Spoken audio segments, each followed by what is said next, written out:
Halo semuanya, selamat siang. Saya minta untuk on cam semua ya.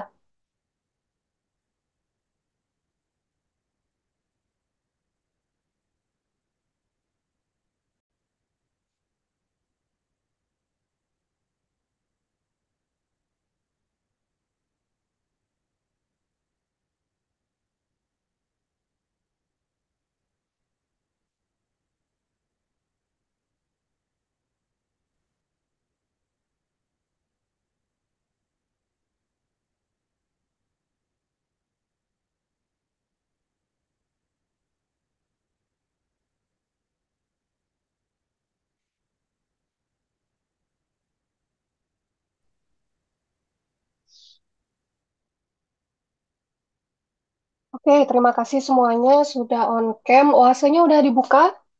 Di sana terlihat ada em, topik yaitu kuis satu. Yang sudah membuka bisa langsung dibuka kuisnya. Kalau diminta password, silakan ditulis seperti yang saya copy ke kolom chat. Ya, pertanyaannya ada 10 pilihan ganda. Dan dari kalian mulai itu batas waktunya adalah 10 menit. Ya, silakan yang sudah siap bisa langsung dimulai kuisnya. Kalau ada permasalahan dalam mengakses kuis, bisa langsung chat atau bisa langsung berbicara di room ini ya.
Aku nggak mau. Nah,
Oke, semuanya masih ada satu orang yang belum selesai mengerjakan kuisnya, tapi karena ini mulainya juga jadi 11.14, jadi saya rasa sebentar lagi harusnya selesai ya.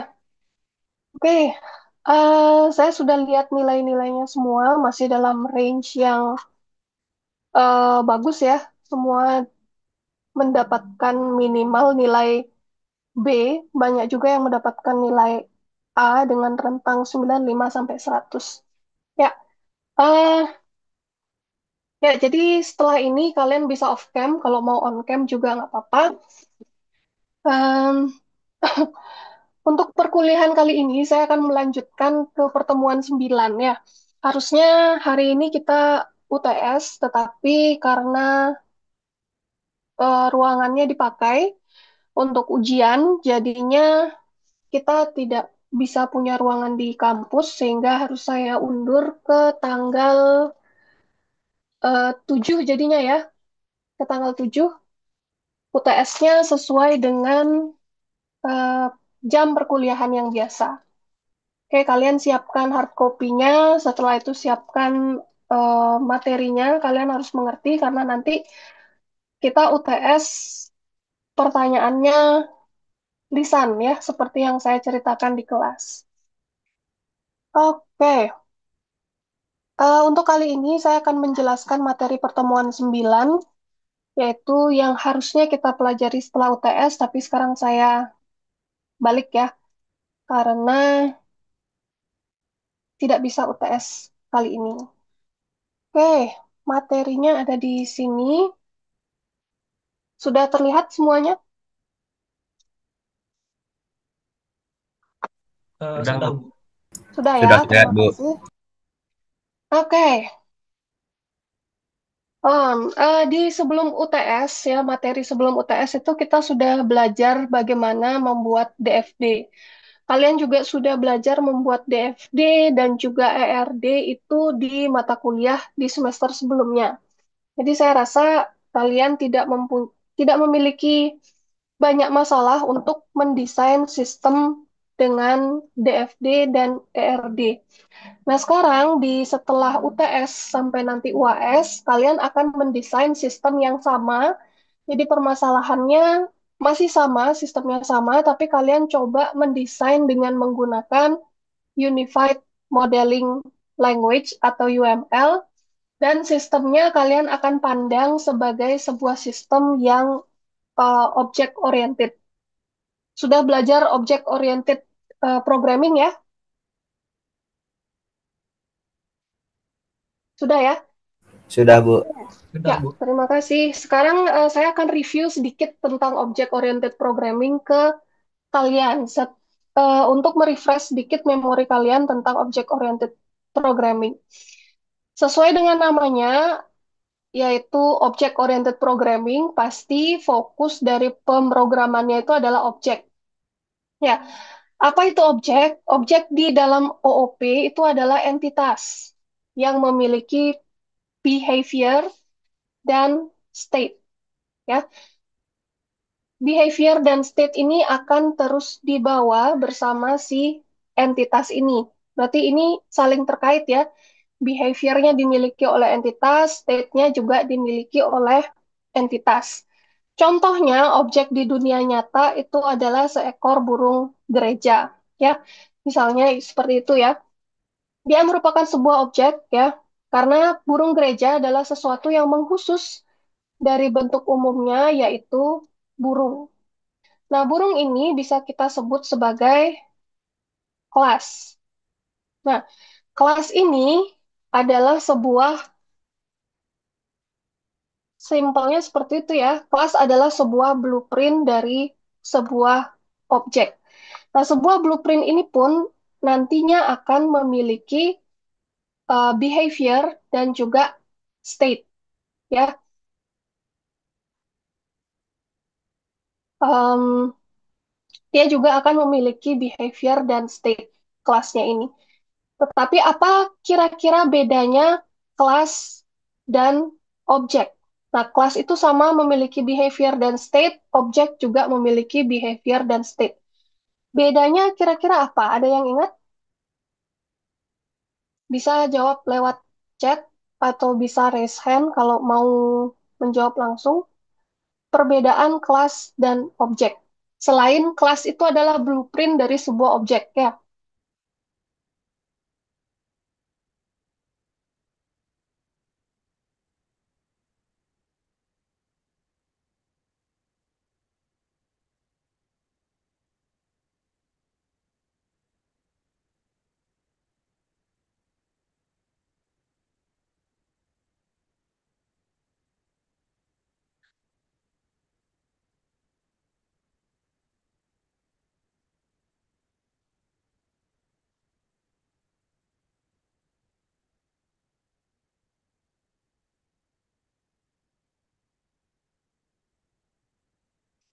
Oke, kelas itu blueprint untuk membuat objek, sementara objek itu instansi nyata dari kelas tersebut. Ya, bisa. Yang lainnya ada yang mau berpendapat? Objek itu perwujudan nyata dari kelasnya. Oke, ya. Jadi objek ini adalah perwujudan nyata dari kelasnya. Kalau kita lihat dari sisi pemrograman, kira-kira apa yang berbeda ya?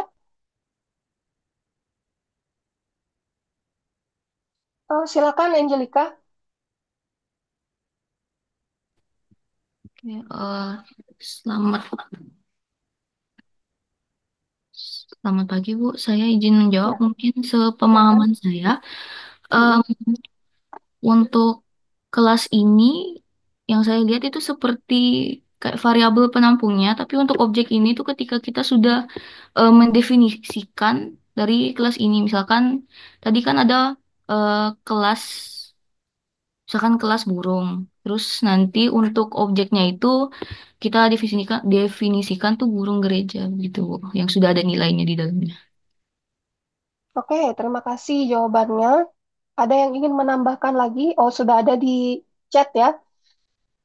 Kelas itu blueprint untuk membuat objek, lalu objek memiliki data dan bisa menjalankan metode dari kelas. Ya, ya itu yang saya maksudkan. Perbedaannya, objek itu adalah perwujudan dari kelas. Ya, kalau di dalam pemrograman perbedaannya itu adalah kelas itu kondisinya masih dalam keadaan kosong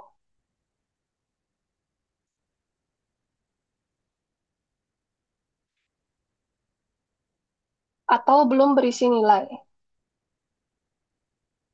Ya, contohnya di sini burung gereja itu kondisi atau state-nya apa? Dia mempunyai kondisi seperti apa? Misalnya ada berat badan, warna bulu, terus eh, panjang badan, misalnya seperti itu ya, panjang sayap. Nah, di dalam kelas hanya ini yang didefinisikan, ya. Berat badan, warna bulu, panjang sayap, panjang badan. Nah, hanya itu yang didefinisikan di dalam kelas. Tapi di dalam objek, nanti dia sudah berisi nilai. Berarti objeknya akan seperti ini. Berat badan, berapa nilainya? Misalnya 0,3, misalnya ya, kilogram. Warna bulu, hitam, panjang badan, 15 cm, panjang sayap, misalnya 8 cm. Nah, ini perbedaannya kelas dan objek pada pemrograman ya. Kalau kita lihat kelas tersebut tidak mendefinisikan apa-apa pada state atau kondisinya atau variabelnya ya. Pada saat dia menjadi objek karena objek itu adalah perwujudan dari kelas, berarti harus ada wujudnya si objek itu. Makanya kita harus memberikan nilai ke masing-masing variabel yang ada pada state-nya. Ya, ya contohnya seperti itu perbedaannya kelas dan objek. Ya, oke, contohnya seperti ini ya. Seperti yang saya bilang tadi, kelas itu adalah blueprint. Jadi banyak objek yang akan bisa dibuat dari sebuah kelas tertentu. Makanya di sini disebut satu set objek.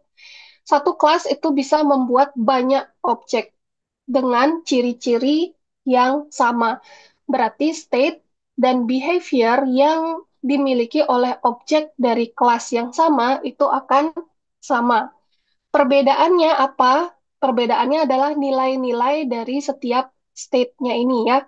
Lebar sayapnya berapa, panjang ekornya berapa, bentuk paruh-paruhnya gimana, makanannya, dan lain-lain ya. Ya, jadi state dan behavior pasti dimiliki oleh objek burung lainnya, seperti burung gereja, elang, cendrawasih, bangau, dan lain-lain. Nah, itu dia perbedaan dari kelas dan objek. Nah, ada yang masih ingat tentang inheritance atau pewarisan? apa yang dimaksud inheritance atau pewarisan di konsep object oriented programming?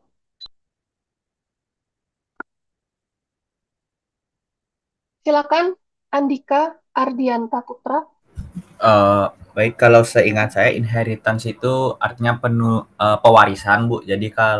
Jadi objek-objek, semua objek yang diinisialisasi dari sebuah kelas itu pasti akan mewarisi sifat-sifat dari sifat-sifat dari kelas tersebut. Sifat di sini maksudnya itu seperti tadi ada apa namanya? Ada data-data atau variabel kosongannya itu semua objek nanti pasti akan memiliki semua variabel tersebut walau kosong. Kemudian jika di kelas itu ada fungsi, nanti semua objeknya yang diinisialisasi dari kelas itu juga punya fungsi tersebut, Bu. Oke, ya, terima kasih. Jadi pewarisan itu ya. Jadi pewarisan sama uh, betul yang dijelaskan oleh Andika tadi dan beberapa penjelasan dari teman-teman yang di chat ya. Pewarisan itu ada dua istilah yang kita temui, yaitu ada parent dan child. Ya, kelas yang mewarisi disebut kelas parent, terus kelas yang mendapat warisan disebut kelas child.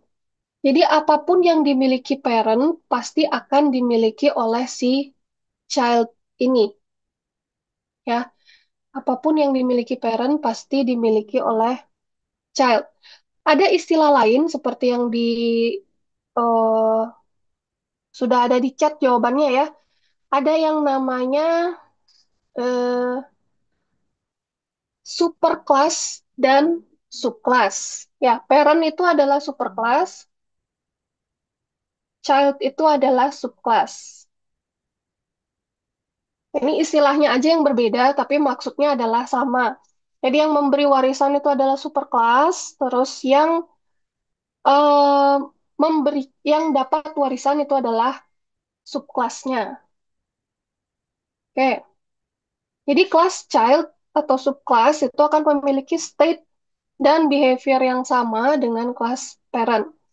Hanya dalam kelas child ada state dan behavior khusus yang membedakannya dengan parent. Ya, di sini ada highlight ya. Dalam kelas child itu ada state dan behavior yang khusus yang bisa membedakannya dengan parent. Kalau dia sama aja dengan parent, kenapa kita harus melakukan inheritance atau pewarisan gitu ya? Kalau nggak ada yang berbeda, kita tidak perlu membuat child class dari parent tersebut. Gunakan saja kelas parentnya. Contohnya seperti ini ya. Yang ini adalah contoh paling general yang bisa saya temukan. Misalnya parentnya itu adalah makhluk hidup. Eh, Makhluk hidup ini punya adalah sebuah kelas ya. Berarti dia punya state dan behavior. Kira-kira state dan behavior yang ada di kelas parent apa?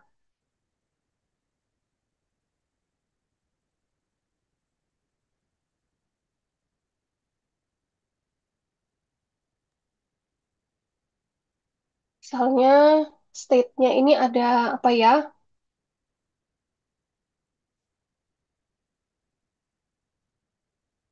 Oke, ada berat dan tinggi. Mungkin tinggi saja ya. State-nya ada tinggi, setelah itu behavior-nya ada hmm,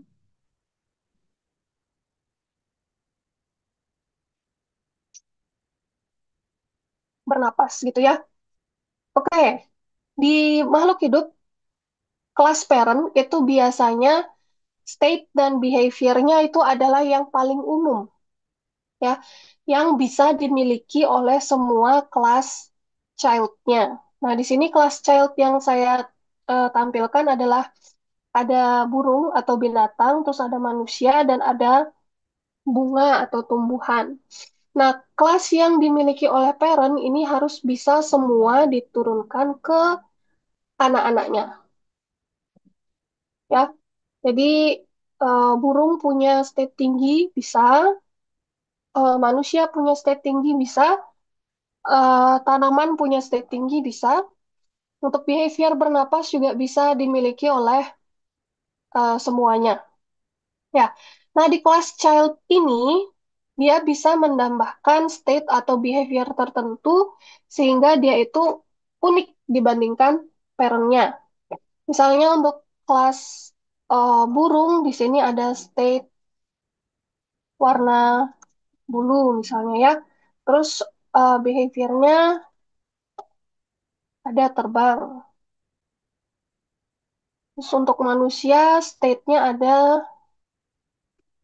berpikir, ada ini misalnya ya, berat badan. Behaviornya adalah berpikir. Terus untuk eh, tanaman, state-nya bisa hmm, apa ya, warna bunga misalnya. Terus behaviornya apa ya behavior dari tanaman ya? Bisa ya fotosintesis. Oke, misalnya seperti itu. Ya, jadi kelas child ini pasti mempunyai state atau behavior yang unik sehingga bisa membedakannya dia dari parent-nya dia. Kalau misalnya sama aja, kita nggak perlu melakukan inheritance. Ya, kayak istilah lain yaitu polymorphism. Ya, satu fungsionalitas yang diimplementasikan dengan berbagai cara yang berbeda. Misalnya kita mempunyai metode atau behavior ya untuk menghitung luas bangun datar. Nah, dengan nama metode yang sama, implementasinya bisa berbeda. Ya, misalnya pada kelas eh, saya punya kelas parent bangun datar, terus saya punya kelas child persegi dan lingkaran. Oke, di kelas bangun datar ini saya punya behavior yang namanya hitung luas. Oke, state-nya di sini tidak saya definisikan ya. Nah, untuk persegi, state-nya adalah apa? Sisi ya, panjang sisi. Terus lingkaran, state-nya adalah jari-jari, jari-jari aja ya. Nah, di kelas parent itu ada namanya metode hitung luas. Nah, hitung luas ini pasti diwariskan ke anaknya, yaitu kelas persegi dan kelas lingkaran. Oke, di sini pasti dia punya metode hitung luas. Nah, di sini juga punya hitung luas. Nah, metodenya ini namanya sama ya, tetapi apa yang isi di dalamnya itu berbeda. Karena hitung luas di persegi adalah sisi kali sisi, terus di lingkaran hitung luasnya adalah pi r kuadrat gitu ya. Nah, itu yang namanya polymorphism. Satu fungsionalitas sama namanya diimplementasikan dengan cara yang berbeda. Oke, lanjut lagi istilah yang kita bisa pakai itu adalah enkapsulasi. Enkapsulasi ini adalah penyembunyian informasi. Tidak semua informasi atau state, nilai dari state yang ada di objek tertentu itu bisa diakses oleh objek-objek dari kelas yang lain. Nah, yang biasa kita pakai itu ada public, protected, dan private.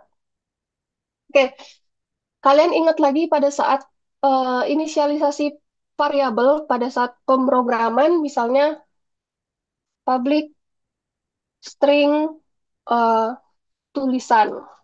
Nah, di sini public ini adalah enkapsulasinya.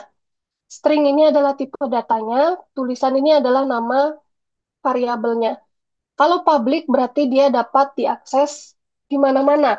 Kelas lain pun bisa mengakses nilainya langsung dengan memanggil nama dari variabelnya. Ya, kalau dia protected, ya hanya dapat diakses dalam kelas itu sendiri dan anak-anaknya. Oke. Kalau private hanya dapat diakses oleh kelas itu tersendiri yang mendefinisikan si variabel tertentu.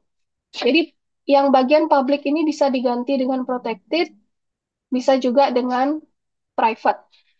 Ya, sebetulnya dalam pemrograman di dunia nyata ya, pembuatan semua variabel menjadi public ini tidak disarankan.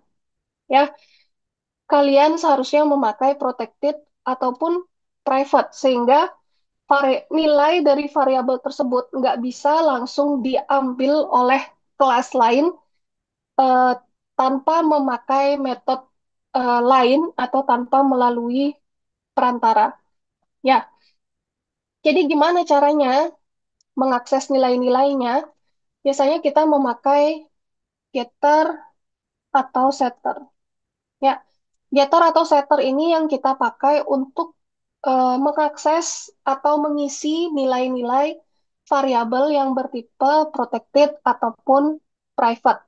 Getter dan setter ini nanti ada di bagian method ya. Misalnya eh, get panjang sayap. Nah, ini akan menjadi metode di kelas burung untuk eh, bisa nanti mengambil panjang sayapnya tanpa langsung mengakses nama variabelnya. Set panjang sayap ini adalah untuk memberikan nilai ke panjang sayap, ke variabel panjang sayap yang protected ataupun private dari kelas atau objek burung tanpa langsung mengakses nama variabelnya. Nah, jadi eh, programmer nanti hanya perlu tahu metode apa yang ada tersedia pada kelas tersebut untuk setting variabel tertentu, ambil nilainya ataupun mengisi nilainya, tidak perlu sampai langsung mengakses variabelnya secara langsung. Nah, itu gunanya enkapsulasi. Oke, nah penjelasan saya selanjutnya ke UML. Apa yang bisa kita lakukan untuk mendesain sebuah aplikasi yang konsepnya adalah object oriented language. Ya, di sini yang berbeda adalah perspektifnya ya.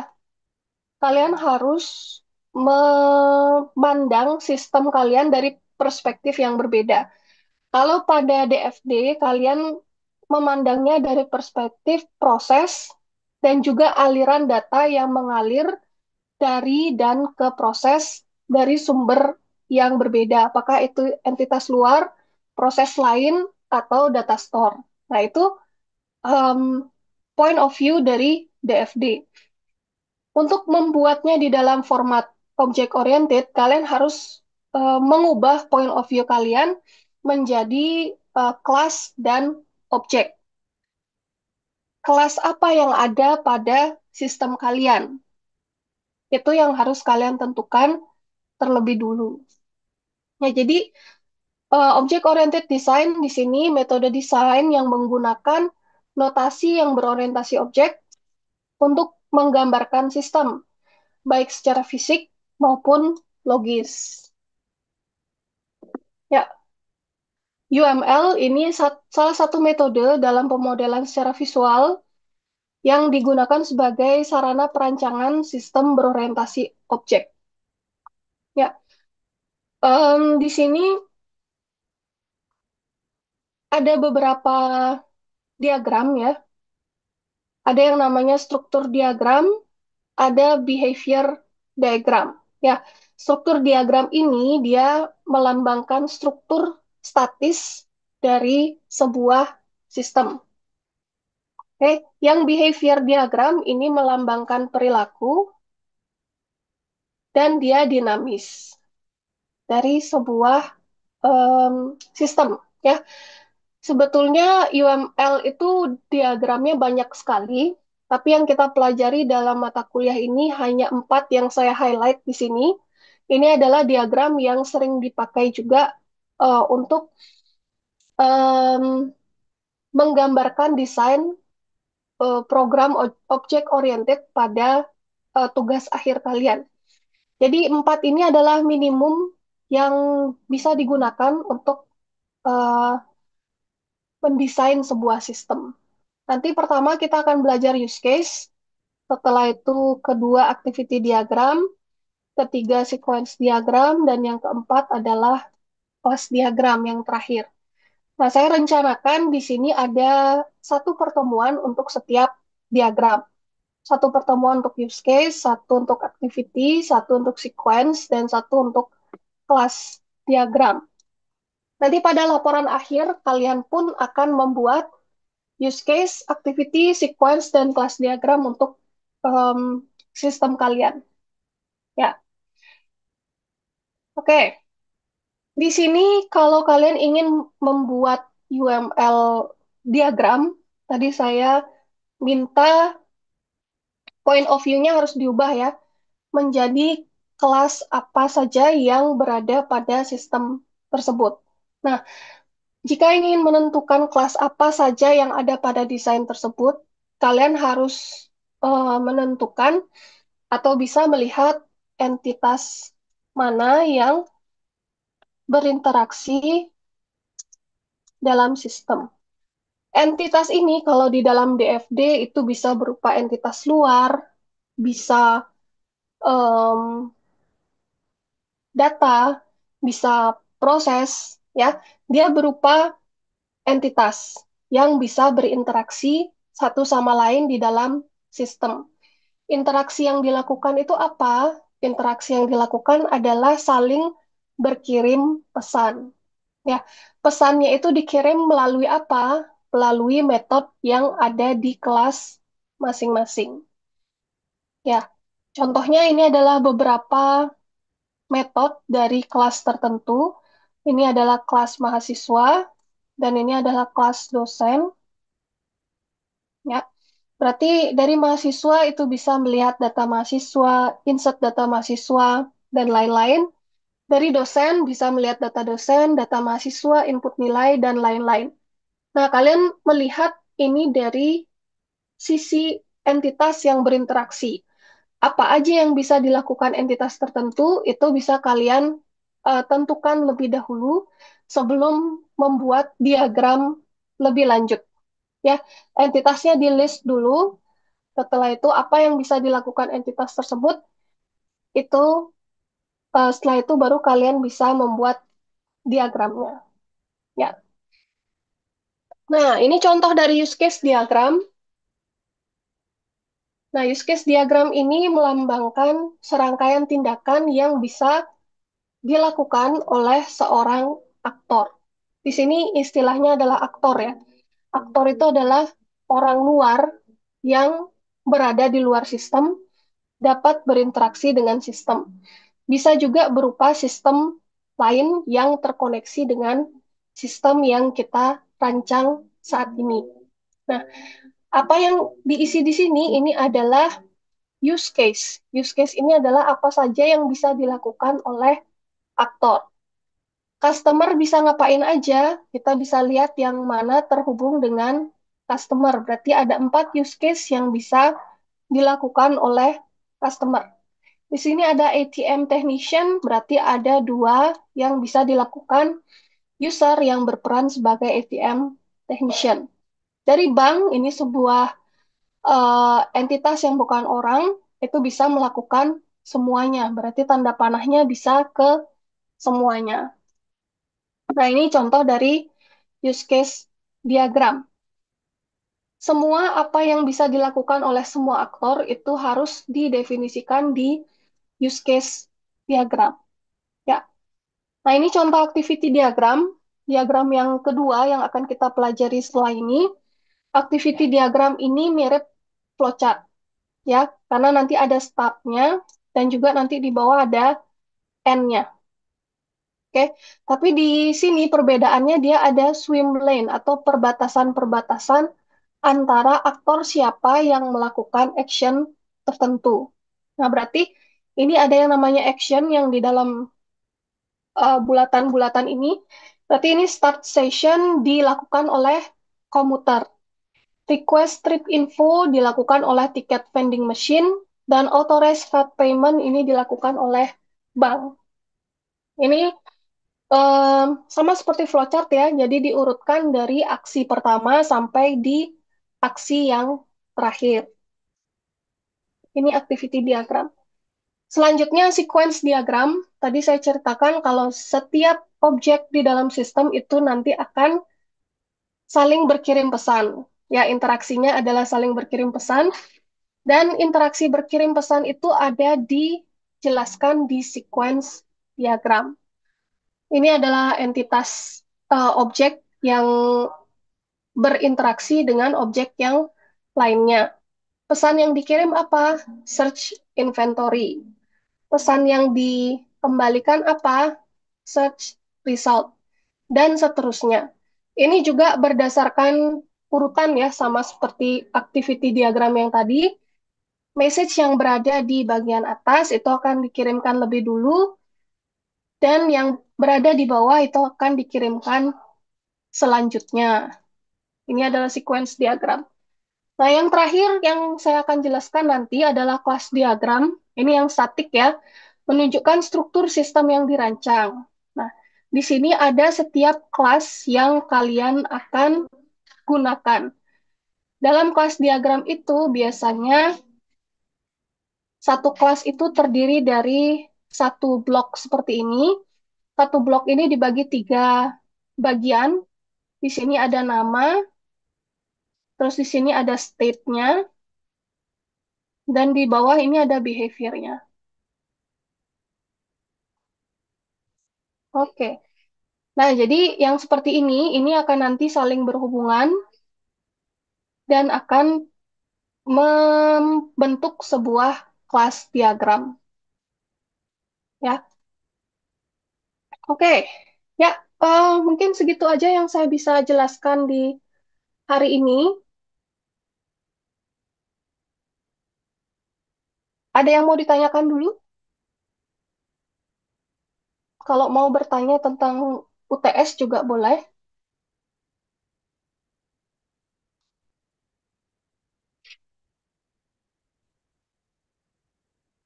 Kalau misalnya ada perbaikan atau tambahan dari yang sudah dikumpulkan, ininya apa namanya, soft copy-nya, saya persilahkan ya. Jadi hard copy-nya itu bisa masih ditambah lagi, nggak harus yang sama seperti yang dikumpulkan eh, pada saat pengumpulan soft copy. Tapi nanti em, diinformasikan ke saya kalau ada tambahan ya, karena saya akan mengecek juga di soft copy-nya.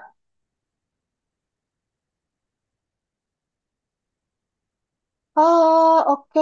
Atas nama Ide Bagus Putu Dharma. Saya coba cek dulu ya. Ya, yang ini yang tadi baru join di 11.14 ya. Ya, ya nilainya sudah tercatat. Ya, atas nama Ide Bagus Putu Dharma Permana Jati, nilainya sudah tercatat. Karena tadi setelah lewat 11.20 ya, kuisnya udah saya apa? Sudah saya hide, jadi nggak bisa langsung diakses lagi supaya eh, yang bisa mengikuti kuis adalah yang dari awal sampai 11.15 kira-kira ya. Jadi sepertinya itu sudah habis waktu, jadi dia langsung close. Tapi nilainya udah tersubmit. Oke, oke, sama-sama. Kira-kira ada yang mau ditanyakan lagi kah?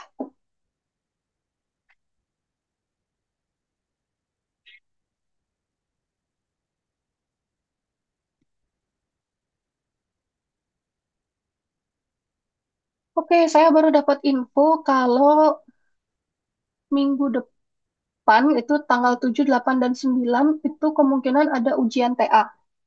Tapi saya belum tahu, belum dapat jadwal saya ngujinya kapan, jadi semoga bisa tetap kita UTS di tanggal 7 ya. Oke, padat memang jadwalnya.